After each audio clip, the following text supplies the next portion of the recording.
संजना एक होनहार लड़की थी। अपने 3 भाई बहनों में से सबसे छोटी थी।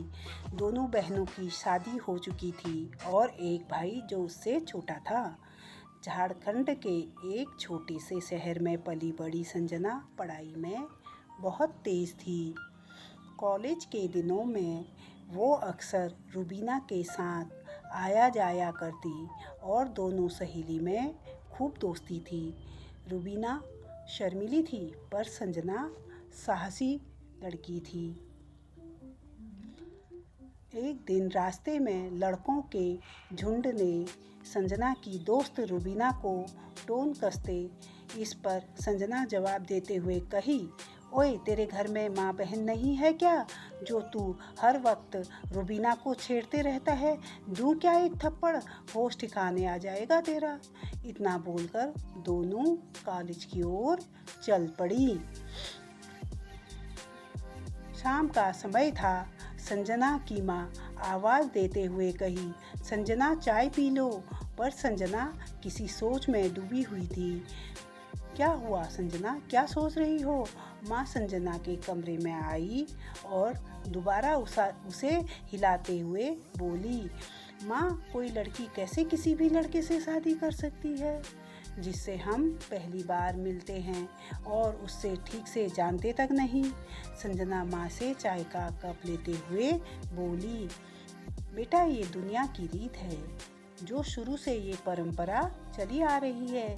माँ ने जवाब दिया, पर मैं ऐसे शादी नहीं करने वाली जब तक लड़के को जांच परख ना लूं। और हाँ माँ, मैं जब तक बीएड ना कर लूं और सरकारी टीचर ना बन जाती तब तक शादी नहीं करूँगी। संजना माँ से बोलते हुए किचन में हलवा बनाने में जुट जाती है। समय बीता और देखते ही देखते संजना की पढ़ाई भी पूरी हुई और वो एक बड़े प्राइवेट स्कूल में टीचर की नौकरी करने लगी। एक दिन संजना को देखने लड़के वाले आए। लड़का बैंक में कार्यरत था।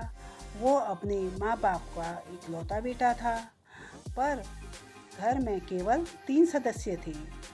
संजना अच्छे से साड़ी पहनकर पूरी तैयार होकर ड्राइंग रूम में आती है। इधर आओ संजना, लड़के की माँ संजना को अपने पास बैठाया और उसके पसंद और नापसंद के बारे में पूछी। संजना लड़के से अकेले में बात करना चाहती थी और ये बात संजना की माँ समझ चुकी थी, इसलिए वो संजना को कही, आओ बेटा, संजना अंकित को अपनी बनाई हुई पेंटिंग्स दिखा लाओ। संजना अंकित को पेंटिंग दिखाने अपने रूम में ले गई। इतने में संजना का छोटा भाई चीकू बोला, मेरे होने वाले जीजा जी, आपको मेरी दीदी की बनाई हुई पेंटिंग कैसी लगी?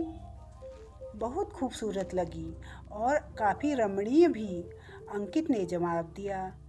चीकू के चले जाने के बाद दोनों ने आपस में एक दूसरे की नापसंद, हॉबी, सब कुछ बातें किए। 10 मिनट के बाद संजना की माँ दोनों को हॉल में बुला लाई। दोनों की रजामंदी से शादी की औपचारिकता बातें हुई और फिर पंडित जी को बुलवाया गया और शादी का मुहूर्त 3 महीने बाद का निकाला। सभी लोग अच्छे से शादी की तैयारी में जुट गए। संजना बेहद खुश थी। आखिरकार वो दिन आ गया जहाँ एक तरफ संजना शादी के जोड़े में बेहद खूबसूरत लग रही थी, वहीं दूसरी तरफ अंकित भी शेरवानी में जच रहा था। शादी की रस्म रिवाज अच्छे से संपन्न हो गई। संजना अपनी माँ और पापा के गले लग बहुत रोई और उसकी दोनों बहनों और चीकू भी बहुत रोई।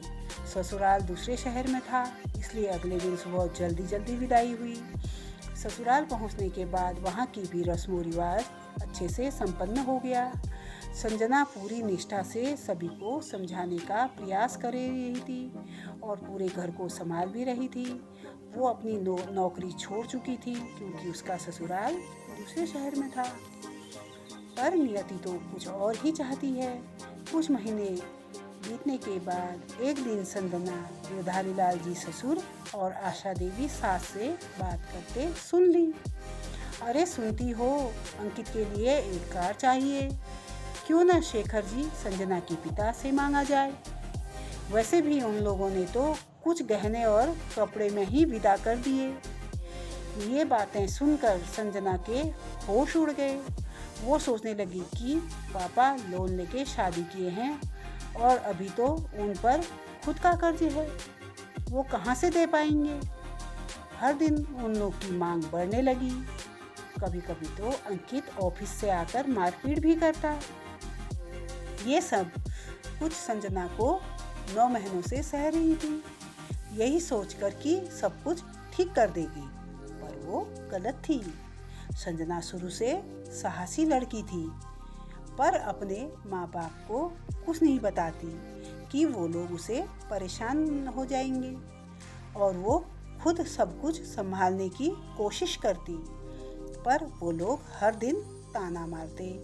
पर अब संजना ने सोच ली थी कि अगर सबक ना सिखाया जाए तो उन लोगों की हिम्मत और बढ़ेगी।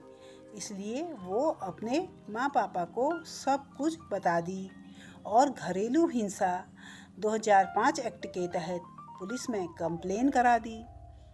फिर उन लोगों पे कार्रवाई हुआ। संजना के लिए सब कुछ आसान नहीं था, पर वो अपने आत्मसम्मान के लिए ये कदम उठाई।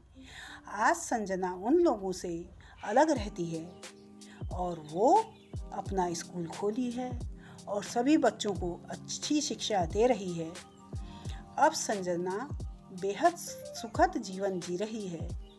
धन्यवाद।